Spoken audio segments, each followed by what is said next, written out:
وحوليه dadka muuminiinka ah ilaahay cabsi dhab ka cabsada taasna waxa fasirtay oo soo gaabisay fattaqullaha masadactu xaq ilaahay uu kugu leeyahay inaad ka cabsatid oo ka weyni ma jiro inta kari kartid labadaas aayadood way fasirayaan qofkan hore ula socono sida uu ogaa xaqatu qaati ilaahay xaqiisa ka bixi kara awranin إلهي حقا وحكرك إلهي كمصاري لكن فضل الله مصاري أنت تقول بيتاس هذا وحي كان ليس إلهي وحي ينقف كريستوال إنت يكمل يؤمن بالله سوى مسلم ولا لمن يسميه يقول وحي الله هذي توصنا ولك حديث النبي صلى الله عليه وسلم النبي وحي إنك جعل هذا النار إلا قفقه جنة الجريو جريدي صهوتي ماضو سو إلهي رميسن آخرنا رميسن ضد كان حقوق قابلوها كلا دعمه كلا نقمه ويجعلي هاي إلا ولا نقمه يسيد يجعلي هاي إلا ولا بسم الله الرحمن الرحيم الحمد لله رب العالمين والصلاة والسلام على أشرف المرسلين سيدنا محمد وعلى آله وصحبه أجمعين أما بعد اللي بانك قرن قدوميها ركزكا مرتي شرفكا دمان كسوق يبقى يا حفلة قيمها بدن وحنديكو سلام يا سلامة إسلامك السلام عليكم ورحمة الله وبركاته شرف بينوتها يا عاوة إنا نسكوني مادنو سو دوينتا اللي بان سوماليات حلبان قران حلبان ناس كم جيرانه حلبان رول موديل واه حلبان هذا دلنيرة إنكم مثلوا برلمان كسوماليا حلبان وهم كلها هاي كسودو سويدن ستوكهولم حلبان كو ما أهم سياسة دقلة داقة كسوق شيء واحد بدن أيو دلك يدك بوقت هدي عن هل يلا بكشيغو meesha muxuu ahaa Soomaalida isha dhaqaalaha u ah ee dekada markii uu joogay waxaan ka warhaynay sidii uu u maareeyay xildhibaanku markuu xildhibaanka u tafaxaytay oo uu aaday galmudug waxaan ayaduna ka warhaynaa in muxuu ahaa kuraasta farakutiriska oo sida saxda loogu tartamay inuu ahaa kursigiisa taasna uu si aqlabiyad ah ku soo qaatay markii xildhibaanka uu soo galay baarlamaanka isaguna waxaan ka warhaynaa xildhibaanadu waa mucaarad iyo muxaafid xildhibaanku inuu ka mid noqday nasiib wanaag xildhibaanada muxaafidka ah oo had iyo gooraale barbar taagan madaxweynaha jamhuuriyadda federaalka Soomaaliya mudane Xasan Sheekh Maxamuud ra'iisul wasaare Xamse Cabdi Barre iyo guddoonka baarlamaanka xildhibaane waa kaaga mahad celinaynaa aragtidaada dheer xildhibaanku ka mid ma ahan qolooyinka hoteelada 5 star-ka ee magaalada Muqdisho ku raaxaysto waxaanu arkaynay isagoo furinta dagaalka taagan oo la dirirayo ururka ugus ee gumaadka ummadda Soomaaliyeed wuxuu maciin biday kuleylka qabowga roobabka iyo xabadaha xildhibaane waxaan ku leenahay alla dilaa dhinta waxaa ku barbar taagan dhammaan Soomaalida guud ahaan gaar ahaana reer Galmudug hadal badan halkan loogama baahna hadalka wuxuu jiraa xildhibaanka xaqiisa annagu kaliya waa soo dhaweyn xildhibaane waxaan ku leeyahay howl ka madaale wali waa hogadi waxaan hadalkayga ku soo gabagabeynayaa xildhibaane ku soo dhawow Sweden Stockholm annagoo ku jecel siina dhawaaw waliba annagoo ku jecel wabillahi tawfiiq wasalaamu calaykum waraxmatullaahi wabarakaatuh وعليكم السلام ورحمة الله وبركاته سودان كادية الحمد لله والصلاة والسلام على رسول الله صلى الله عليه وسلم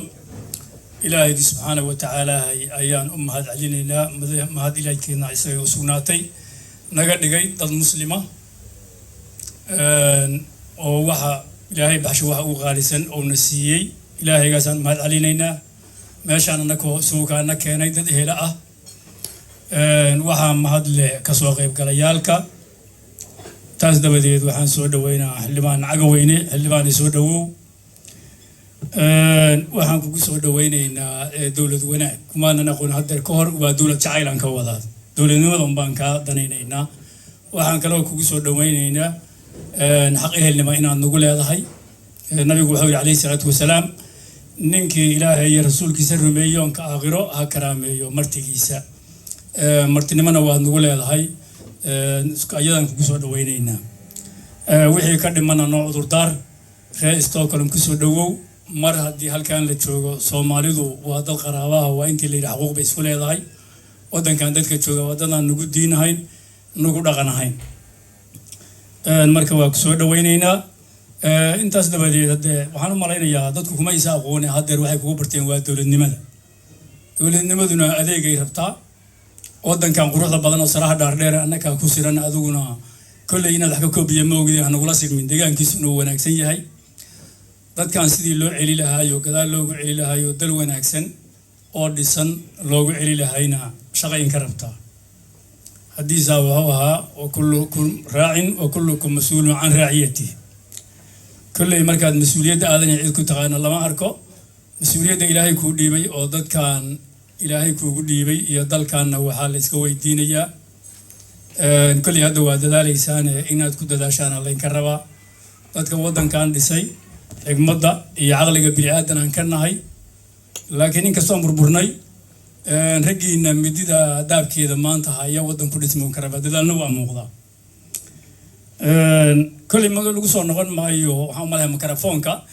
laba arrimood inaan su-aalo waa rabi lahaa haddii su-aalo furanta haddaysa furnayna waxba ka soo qaadi maxaa dir degel maya anigu inaan kasoo noqonayo ma ogi waxaa weeye baahida dowladnimo aan qabno adaa qoranaya haddii su-aal la isku keeno aniga labadaasaa layga qorayaa waxyaalaha dagaalka iyo meesha la marayo iyo gulufka waa u jeednaa anigu kale labada arrimood oo su-aalayo dowladnimada ku dhex jirta meeshay marayaan waxaad ka sheegi karto oo ku habboon waa dayn cafinta iyo dastuurkii dalka meesha uu marayo loo socdo nadaashaday intaas ayaan hadalkayga uga soo baxayaa cadadkiisa waxaan kaloo rabaa akhbaar inaan ku faro adiga waa ku soo dhaweyhaynaa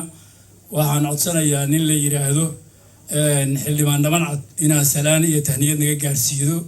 oo xildhibaanada ugu da'weyn waxqabadkiisa iyo dadaalkiisa ninkaa intaa naga gaarsiiyaan leeyahay waa mahadsantiin asalaamu calaykum waraxmatullaahi wabarakaatu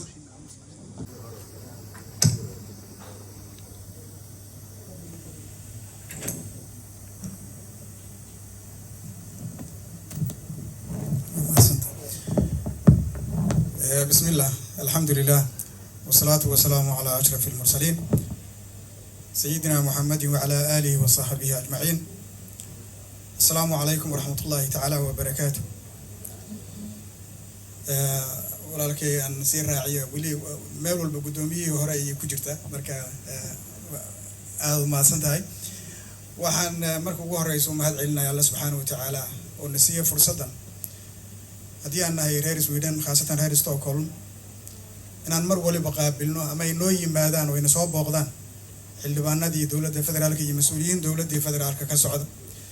taas waxay muujinaysaa dadka reer Sweden in lagu tuhmaayo ama ay ku caanbaxeen dowlad jacayl iyo wanaaga iyo wanaajinta xiriirka kala dhaxeeya dowladda Soomaaliya أو ما كان وحقا ما أحد أيا وجوه عنه بريس هنا تذكر شغلة كول ولا ما كان سعب كود وحتى أدو ضعيفوا هاي وحنا سلايا يسود وين ترى ستوكر لوي غير تاسمع هاي وحن حقا يركفتنا عن قدر ورهال حلوان عقوين وح نمك اللي رادر نمك رير مدوجاي أنت بدن مركي حقا الرباط سال ولا سوقات نعاسة هذا الكلام بديا مركا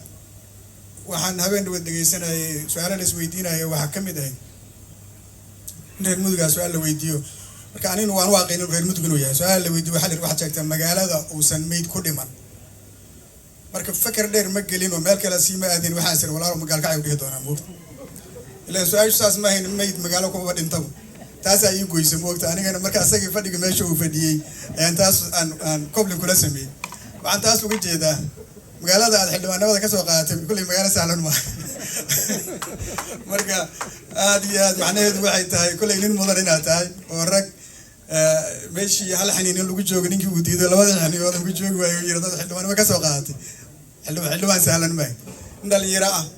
oo wixii odayaal tafaxiiday jiray kasoo dhex baxayna kulley ragnimadeeda gaarka ah uu leeyahay waxaan isleeyahay dowladdan hadda jirtaahi waxay uga nasiib badnayd ama uga nasiib badan tahay dowladihii hore nimana odayaashu markay sidoo kale madaxa u cadaado waxbaa la xogaa lagu tumaayay afar jeeblayaal jeebkan markuu buuxsamo kan kala fura ee xildhibaanadii hore u badnaan jiraa la yidhi marka hadda xildhibaano dhalinyaro ah oo mustaqbal iyo aayatiin ka fekerayay inay u noqdaan hormuud baarlamaankii soomaaliya waxay u tahay iyagana guul annagana waxay noo tahay farxad runtii laanno dad badan oo meeshan joogaahi waxay un maalin un tamaninayaan insha allahu in ay hadduu ilaahay yidhaahdo dhulkii oo nabada oo dhibkan maanta jiraa uu ka dhammaaday inay dib ugu soo noqdaan waa gruubkeena inta badan xoogaa fulinimadu ay dariska la noqotay oo aan dadkaas cadcadoo dagaalamaya aan ahayn laakiin niyadda ka jecel meel markay rag xereeyaan inay un iska tagaan marka taasaan idinka sugayna ilaahay subxana watacaala inuu idiin fududeeyana waa idiin baryo weydiinaynaa annagana hadda waxaan leeyahay mar hadduu xildhibaankii yimid meesha uu ka yimidna xaaladeeda la socotaan xildhibaan soo dhawow keliya aan loogu simin martiqaadka dhinaca kalentana loo wareejiyay insha allah aad iyo aad u mahadsantihiin wasalaamu calaykum waraxmatullahi wabarakaatu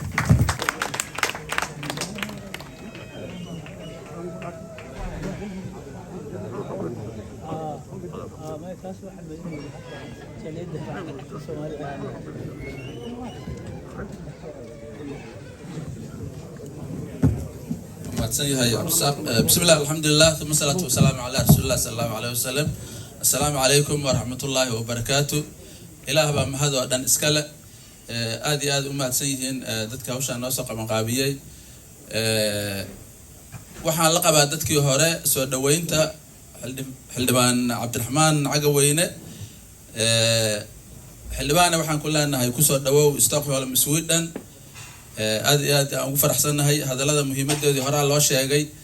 dabcan qaabkii ku soo baxdayna Suldaan Maxamuud baa tilmaamay ma aragtay gaalkacyo waxay nasiib u yeelatay doorashadan ma aragtay dadkii ka soo baxay inay doorashadii saxda ahayd oo anaga Sweden aan ku gali jirno kale ma aragtay inay ay ku galeen oo tartan sax ah ay maanshaas ka dhacay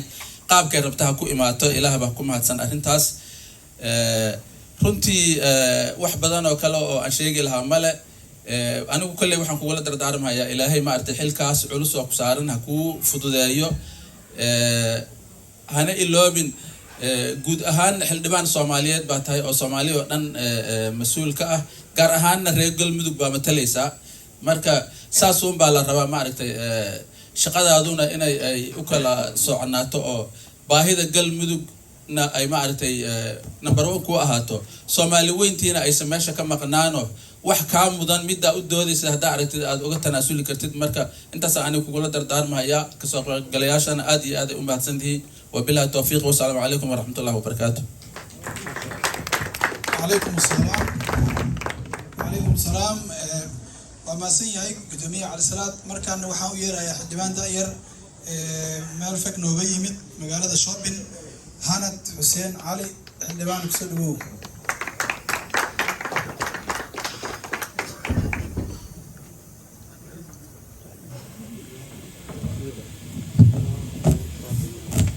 بسم الله الحمد لله والصلاة والسلام على رسول الله السلام عليكم ورحمة الله وبركاته His Excellency مدن عبد الرحمن عقوينه مرت شرفته أقويانada دومياش kala duwan ee meesha fadhiya qof kasta waxaan ku salaamayaa maqaamka uu meesha ku fadhiyo waxaan leeyahay waa ku maasantiin soo dhaweynta aan la soo dhaweynaysin xildhibaan Cabdiraxmaan Cagaweyne oo anigu aan kamid ahay dadka soo dhaweynaya caawe sida uu hore u sheegay xiriiryaha Cabdirasaaq anigu waxa la yiraahdaa Xuseen Cali waxaan ka yimid magaalada Shopping si aan soo dhaweeyo maxay ahayd to xildhibaankeena dawladda federaalka oo si gaar ah anigu ugu matala sida kalena waxa ahay xildhibaan golaha deegaanka ee wadanka Sweden marka koowaad iyo mar labaad waxaa mahad koowaad iska leh Allah subhanahu wa ta'ala waxaan kaloo aad iyo aad ugu mahadcelinayaa jaaliyadda kala duwan halkan waddanka Sweden gaar ahaan Stockholm. waxaa kaloo meesha ka maqneen caawa marar badan dadkii ugu horreeyay hadda waxay ku celceliyeen dadka soo qaybgalayaasha inay reer Stockholm kaliya ayay carab ku dhifteen. taasna waxaa keenaysa aqoon darrada aan isku leenahay. inuu waxaan ka imaanay gobol waxaan leenahay laftirkeena meesha waa usoo lugeynay ama waa usoo shidaal shubanay si aan usoo dhaweyno xildhibaankeena daada yar walaalkay Cabdiraxmaan Cagaweyne. waxaa kaliya caawa from macnaha caawa habeenkiisii aniga waxa way soo dhaweyn iyo inaan u mahadceliyo iyo inaan ku dardaarmo inuu cadaaladda ka shaqeeyo. aniga waa jecleen Soomaaliya inaan xil ka qabano laakiin xogaa afrinimo iska jirta laga yaabaa. marka adiga ku dhiiraday inaad meeshaas aad wax ka soo qabatid dadkaaga iyo deegaankaaga inaad wax ka qabatidna aad muhiim ugu tahay. aniga hadda su'aal ahaan waxaa la noolnahay bulsho naga duwan waxaan shirar kala qayb galnaa dad naga duwan. waxaan nasiib u yeelatay inaad shirarka kala qayb gashid dad aad isku aftihiin isku dhaqan tihiin isku diin tihiin baahida dadka u shaqeynaysa yihiin dadkaaga. marka waxaa laga rabaa mar kasta aan waxaan kula daarnaa xildhibaanka walaalkaya inuu ka shaqeeyo cadaaladda iyo isdhexgalka bulshada. marka koowaadna priority-ga asiisid waddanka kadibna deegaankii laga soo doortay. waxaa kaloo muhiim ah inaan annaga jaaliyad ahaan iyo dadka qurbaha jooga ay garab istaagaan garab istaag buuxa kaasoo u baahan qofka markii la garab istaago oo encouragement lagu sameeyo ama la dhiirigeliyo ayuu wax qaban karaa. laakiin qof adiga aad taageerin aadan wax ku shuban macnaha inaad output ka sugtay adoo input sameyn macnaha waa laga fiican yahay. marka waxaan ku daarmayaa jaaliyadaha kala duwan anigu aan kamid ahay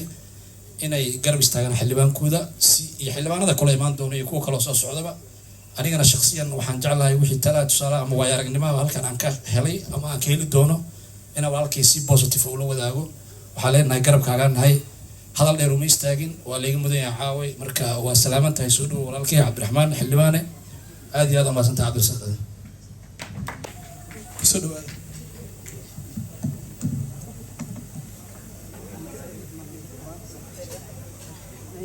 bismillaahi raxmaani raxiim.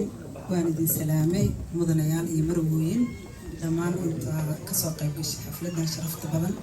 ee lagu soo dhaweynayo xildhibaankeena Cabdiraxmaan Cagaweyne.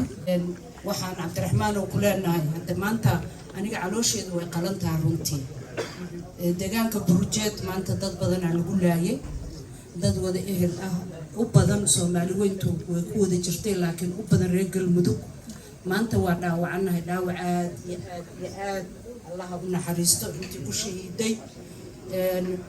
maanta hooyooyin badan oo ooyinaya jiro aniga oo maanta wallaahi anigaas hadda waxaa la ii soo sheegay 7 ilmo adeeraday ayaa meesha ku dhintay. ilaahay ha wada naxariisto. maanta guri kasta oo Galmudug ah waxaa taalo oohin iyo tacsiib. nimankaana waxaan ilaahay ka baryaynaa inteenaas maanta meesha isugu timid qof lagu jira ilaahay baa og inaan faataxada marno in ilaahay kuwa dhinacna mariyo. hooyooyin badana ooyinayo maanta wallaahi maanta dareenkayga lama malayn karo.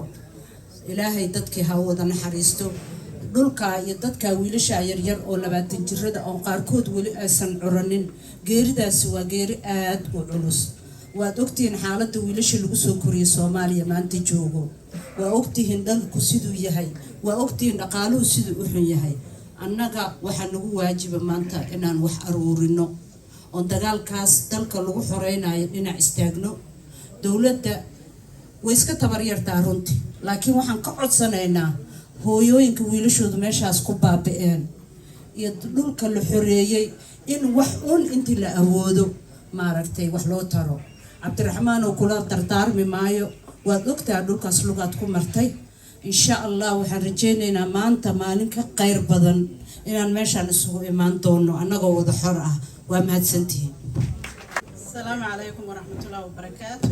waxaan salaamayaa dhammaan martida ka soo qayb gashay shirkan lagu soo dhaweynayo walaalkeena martida ay nooga yimid dalkii. waxaan leenahay walaal ku soo dhawow waddanka Sweden jaaliyada Soomaaliyeed halkan ku nool. waxaan ku leenahay walaal dagaalada dalka ka socda iyo maxaan ku yiraahdaa waddanka hawlaha uu ku jiro waxaan rajaynaynaa inaad wax ka qabataan dhammaan dadka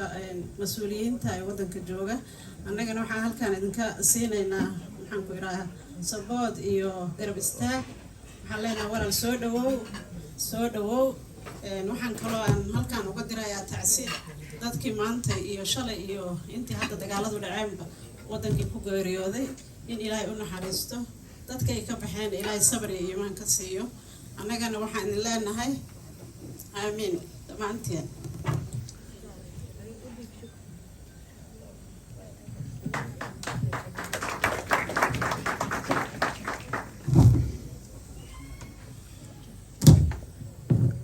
السلام عليكم ورحمة الله وبركاته. حلبانك waxaan leenahay ku soo dhawow magaalada Stockholm. magaalada Stockholm waxay caan ku tahay marti sharafka iyo martideeda si u soo dhaweyso. soo dhawow aad baan ku soo dhaweynaynaa inkastay tahay maalintii raaya leh oo ay dadka cadowga ka faa'iideysteen ummadda Soomaaliyeed. Ilaahay ha naga dulqaado. waxaan kale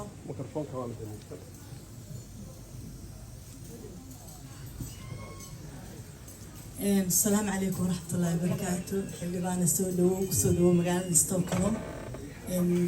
أمد الصومالية اللي بعتضى الله كقاضو عدو الله كدو قاضو أمد المسلمين تاي سيدة فلسطين قسنا إلهي سبحانه وتعالى يكن حريستو ده وسودو جيو آد بان معرفتكو سودوينينا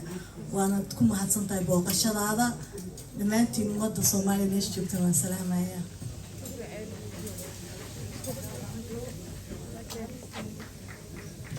حتى نروح وديبة بقردي مدلات هراب.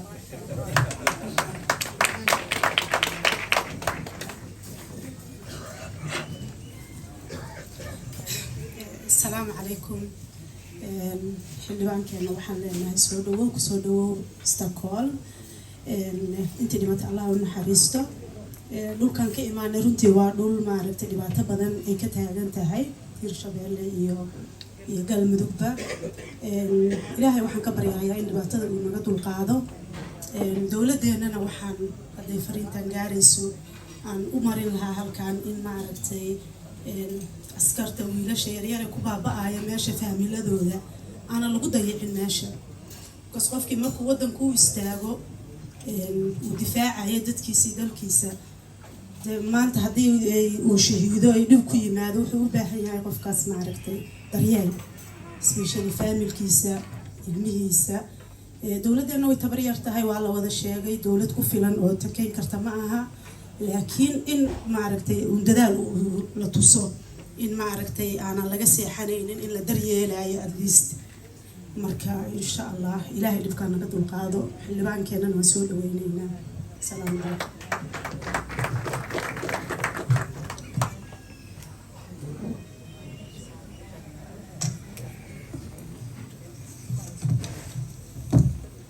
بسم الله وعد سلام دمانتي dadka quruxda badan leh oo eelka oo walaalaha oo xildhibaanka soo dhaweeyay si qaas ah salaama xildhibaankayga aniga ugu matala dawladda federaalka Cabdiraxmaan Cagweyne walaal qiimo badan leh horeyna oo aqoonay haddana noo yimid oo ku faraxsanaa aragiisa iyo dhammaan walaalaha mas'uuliyiinta la fadhiya laakiin dacwaan qaba Cabdirasaaq nimanka intuu hadba nin u yeero annagana si jamac noogu yeero marka taasna insha Allah waa loo noqon doonaa wixii wara horta waan loo dhameeyay laakiin wada xabo buraan u tirna xildhibaankayga aanu dhigu ihigu ka hayalo dhaladkii tahay aanu dhigu ihigu ka hayalo dhaladkii tahay adashii Cabdallaah oo cawaha reerow hoy dhalay adashii Cabdallaah oo cawaha reerow hoy dhalay aanada lafta dhabarka iyo dhuuxay iga taal aanada lafta dhabarka iyo dhuuxay iga taal amaninaan ku hudhitee yana tahay mid dhaba amaninaan ku hudhitee yana tahay mid dhaba adhamaytanada hatiyo geesi dhihirana adhamaytanada hatiyo geesi dhihirana adhamacda u bareero cadahawge ka jabiyay dhabar adhamacda u bareero cadahawge ka jabiyay dhabar ilaaha ku dhowra cabdihiyow dhibha hayga arag ilaaha ku dhowra cabdihiyow dhibha hayga arag ubax dhalaalahaya cabdiraxmaan ku soo dhowow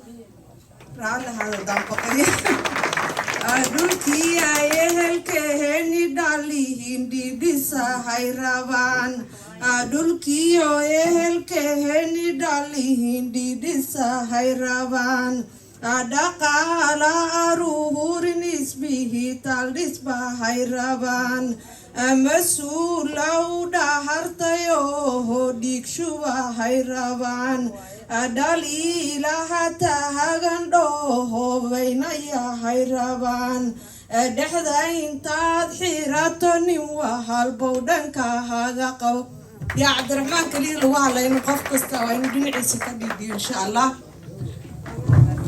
ay soo jeediyaan ayaan la qabaa fantasiya iyo soo dhaweyn farxadaan ku jirnay laakiin gabdhihii markay la soo wareegeen meesha mikrofoonka xoogaa waxay la sheegeen inay xoogaa war yaroo dhiilo leh oo mataqaanaa tiiraanya leh maxaa jira dad badan oo walaalaheena iyo dhalinyaradii ku geeriyootay meeshaasi ayay noo sheegeen xoogaana waxaan leenahay in ilaahay mataqaanaa jannadii ka warabsid intii ku dhimatay intii dhaawacna allahba iga dhayo lagaaga sheekeymaya caga weynagu dhowr beer aan mataqaanaa telefishinka kaa fiirsaday iyo sawiradaada arkay adoo farantiga hore joogtid oo la dagaalamaysid mataqaanaa khawaariijti annaga garabkiinaan taagannahay sidii mataqaanaa aad ula dagaalamaysan ula dagaalama waa dowladda keliya oo ku dhiiratay inay khawaariijta la dagaalamato walaa la soo dhawoow labeentii dad badan iga dambeeyo wasalaamu calaykum waraxmatullahi wabarakaatu aad iyo aad aa umahadsan tahay mikrofoonka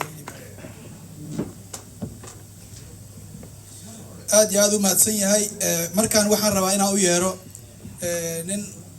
oday iyo dhalinyaro isku ah oo mujaahida wax badan howlahan muddo ku jiray dowladnimadan dadkii kasoo shaqeeyay ka mid ah daahir cali khayre kusoo dhawow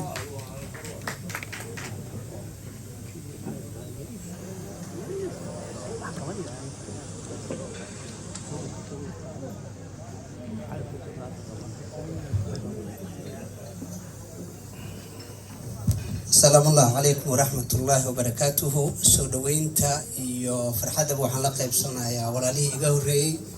runtii xildhibaanka waxaa la yiraahdaa in yaroo taariikhan ka hormarinaya intaan asaga ka hadlin haddii uu waalidkaa fiican yahay oo ummadda uu jecel yahay inuu dhiiggiisa u bixiyo ama uu jecel yahay ummaddu inay noolaato oo horumar ay gaarto waxaa laga yaabaa warasadiisana in ilaahay ku badbaadiyo aabihii ayaa sidaas ahaa maxamuud jimcaale aad baan isu naqaanay waana wada shaqaynay nin aad u qiimo badan daacada qalbi fiican ilaahay ha u naxariistee juhdi badan iyo waqti badanna soo geliyey in dadkaanu ay dowladnimo helaan runtii intaasna waxaan leeyahay haddaad aragteen cabdiraxmaan oo wanaagsan aabihiis haddaad arki lahaydeenna wax kalaad xasuusan lahaydeen marka xildhibaana soo dhawow ilaahay subxaana watacaala meesha joogtina ha kugu xifdiyo wixii aan aabbaha uga baranana qayb ka mid waa kaa haynaa inta kalena allah naga kaa siiyo allahna noo kaa daayo intaa kadib xildhibaanka wuxuu ka yimid furunta waxaan kala hadlay magaalada xara dheere ma ahayn xildhibaanadii meelaha iskaga sheekaysanayay ama maaragtay xaaladda qiimeynaya kama mid ahayn wuxuu ka mid ahaa maalinay bahashu dareed oo goobaha cadowga looga soo baxay oo coos weyne laga tegay oo ceelgaras laga baxay oo ceeldheer laga tegay ayaanu wada hadalnay wasiir axmed macali fiqi iyadoo magaalada xaar dheere ay tahay meel khalkhal ka jiro oo gorgor leedahay waa baxaynaa oo ciidamadii macawisleedu leeyihiin waa baxaynaa ayuunbaa waxaan niri war waxaan see loo badbaadiyaa marka wuxuu ka mid ahaa xildhibaanku dadkii waqtigaasaan wada hadalnay oo dhiirigelinta noo sameeyey dadkaasu inay meesha joogaan yiraahday saacadaha nala ku simo annagoo ciidamo wadanaan imaanaynaa dowladoo dhanna meeshaan keeni doonaa siduu maalintaa u tegay kolay safarkan unbuu hadda uga soo baxay marka ayadaasna waxaan leeyahay xildhibaanka si guud dadka reer xara dheere abaalkaasna way ku hayaan ummadda soomaaliyeedna waad u gashay dad khaasana waad u gashay waana ku haynaa qalbigana waa kaala soconnaa ilaahay idinka waxaan ilaahay ka baryayaa inuu cimrigaaga adiga iyo inta kula midkaaba inuu noo daahiyo aqoontaadana maaragtay nooga faa'iideeyo walaalayaal dalku halgan buu ku jiraa waadna arkaysaan madaxweynihii muuqaalkiisii iyo sida uu maaragtay ummadiisii dhiiggiisa ugu shubayo waxayna u baahan tahay arrintaasu in si dareen leh loo wada fiiriyo si dareen lehna looga wada fakaro runtii waxay u baahan tahana inay sheeko dhaafto arrinkaani ay noqoto arrin u baahan in tadxiyo ka weyn intaas loo sameeyo in dhiig loo bixiyo dhaqaale loo bixiyo hadal loo bixiyo ayay u baahan tahay waxaan aaminsanahay dadka meesha ku haray oo dadkeena dhibaateynaya waxaa lagu qiyaasaa 1300 ilaa 800 oo qofood sida sirdoonku ay sheegeen hal qabiila bixin kara haddii daacadnimo jirto dadkii Soomaaliya oo dhan wax ka bedelay ayaa meelahaas degan waxaan isleeyahay xoogaa yar annagana waxbaa nagu jira oo maaragtay waad ogtihiin oo dee meeshaan markii Itoobiyaanku dalka soo galay wixii laga dhigay waad ka warhaysan marka 1500 oo dhalinyaro ah oo dacas wadata oo deegaanka u dhalanin oo dadka waxba ku lahayn oo ay maaragtay moraalkoodii jaban yahay haddaanu inteena hadda aanu support gareyno ama aan dhiirigelino dadka meesha ku dagaalamaya qayb ka mid ah dadkoo dhan ma wada kacayaan laakiin inta diyaarsan in la garab istaago loo hiiliyo meediyaha looga hiiliyo dhaqaalaha looga hiiliyo codka loogu hiiliyo xildhibaan soo dhawow waa aad baan ugu faraxsanahay madaxda kale joogtana waxaan leeyahay idinkuna sidoo kale soo dhawaada waana salaamullahi calaykum waraxmatullaahi wabarakaatuh السلام عليكم ورحمة الله وبركاته بسم الله الرحمن الرحيم وتا وإيد من السلام الأمان ريال ستوكهولم ريال سويدن خاصة مرتدى اللغة من جوالات دلكا رمانتين أنا قال ما حدادي دومت سومالي دلكا سويدن وان إذا سودوي وسودوا هذا مقالة إيو سودوين تي حلبان كان قرن حلبان عبد الرحمن عقوينه وحواي ريال سويدن كسودوا waxaa tahay xildhibaankii saddexaad ee na soo mara muddo 2 bilood gudaheed oo dhalinyaro ah marka waxa waaye reer Sweden horta waxa waaye waxa leedihiin ma aqaan waxaan maleynayaa inaan xan hore noo horeyso ah in qofkii noo yimaado uu madaxtinimada hore ka sii helayo booska madaxweynaha ilaa iyo ra'iisul wasaaraha dalka uu gaari doono insha Allah ta'ala oo rajeynayna walaalkeen Cabdiraxmaan inuu jagadaasiyad uu sii qaato maadaama maqlin taariikhdiisa odayaasha ka wada hadleen iyo dunta asalka ahaan meesha ka soo jeedo marka waa familkii qoyska wax badan oo qabta ummadda waxaan rabaa inaan meeshaan aad iyo aad uga mahadceliyo dowladnimada Soomaaliyeed oo maantay nagala joogo xildhibaankeena federaalka xildhibaan Cabdiraxmaan horta waxaan leenahay haddaan nahay jaaliyadda ummadda Soomaaliyeed dalkan Sweden iyo qaasatan shacabweynahan ku nool dalkan Sweden waa dad dowladnimada aad u jecel really waa dadka kaliya har iyo habeen aan ka seexanin taageerida garab galida iyo u dhaqaaqida in ummadda Soomaaliyeed ay hesho dal ayaga ay leeyihiin dantooda ay ka tashtaan oo dowladnimadiisa lagu xoojiyo shakhsi kasta ay markaa aragtid goonidiisa ay dagaal ugu jiraan oo uu dalkan uga difaaca cadawga tirada badan leh ama ha noqoto kan kusoo duulayo ama ha noqoto kan warxumo tashiilka ah hawada wax kasta ka gelinayo marka waxyaabahaas waa waxyaabaha ummadana arkaysid ay ku caanbixeen waxa kale ku caanbixnay waxay tahay inaan nahay dadka kaliya ee isku arka inay yihiin dadka ugu dowlad jecel waana nahay really oo waxyaabaha aan mustaqbalka aan rajeynayno ay tahay weli ma degin dalkan annaga boorsooyinkii waxay xiran yihiin laakiin meeshii aan soo aadi lahayn ayaa waxaan is leenahay bal intii walaalihiin ay idiin sii xaaqayaan idinkana kor ka taageera ayagana howsha idiin sii wadaan waxaan rabaa anoo ku hadlaya magaca jaaliyadda ummadda Soomaaliyeed dalkan Sweden inaan caawa uga faa'iideysto horena aan u sheegnay horta kow waxaan garab taaganahay dhaqdhaqaaqa madaxweynaha ummadda Soomaaliyeed oo hormuudka u yahay ee ah barnaamijkan la dagaalanka argagixisada madaxweynaha wuxuu noo sheegay annagana aan ku raacnay in Soomaaliya maantadan la joogo ay leedahay hal cadow waa sax hal cadow ay leedahay kaasoo u diiday jiif iyo joog har iyo habeen markastahay hooyo wiil dhalinyaro kulli u diiday inay nastaan kaasna waa kan aan idinku garab taaganahay idinkuna taageereyno oo aan idinkala hagranaynin haddee taageeradeena haddaan reer Sweden oo dhibaatadeedayna soo wada saameysay waa arkaysa hooyooyinkii dalkii joogay waxaa kasii xanuun badan hooyadii aanan arkayna familiadooda arkaysa hadda maamooyinkii inta joogay ilintooda marka annaga dhan saasaa wadanahay aabi iyo hooyo iyo wiil iyo gabarba kulli marka alxamdulilah maanta waxaa haysanaa dhalinyaradaasaytood adiga hormuud tahay walaal cumar walaal gobsan kulli dhammaan intay nagu soo wada mareen waa dad wada dhalinyara mustaqbalkeena mugdi ma laha laakiin insha allahu tacaala waxaan rajaynaynaa fariintaas naga gaarsiisa dalka soomaaliya madaxdeena oo aad ku tiraahdaa dalka Sweden argagixiso ma rabaan cadowgana way kasoo wada horjeedaan taas waxa waa fariinta koowaad fariinta labaad ee aan rabo inaad caawa nala qaadanaya tahay in dowladnimada la fidiyo oo lagu fidiyaa ilaa iyo qurbaha anaga laftirkeena intaan joognaa waxaan u baahanahay in dowladnimada qaybteena la soo gaarto ah inaan helno safaaradii oo shaqeynayso waa muhiim sababtoo haddana badan ayaa nooga xiran hadday noqoto dhinaca familka hadday noqoto dhinaca dukumentiyada marka waa muhiim ayada laftirkeeda xildhibaanka maanta aan isla joognay waxyaaba badan waan kala hadalnay fariimo badan waan u gudbinay annagoo idinku matalayno marka waxaan leeyahay soo dhawaaw xildhibaan dalka Sweden ku soo dhawaaw waxaan ku rajaynaynaa guul insha allahu tacaala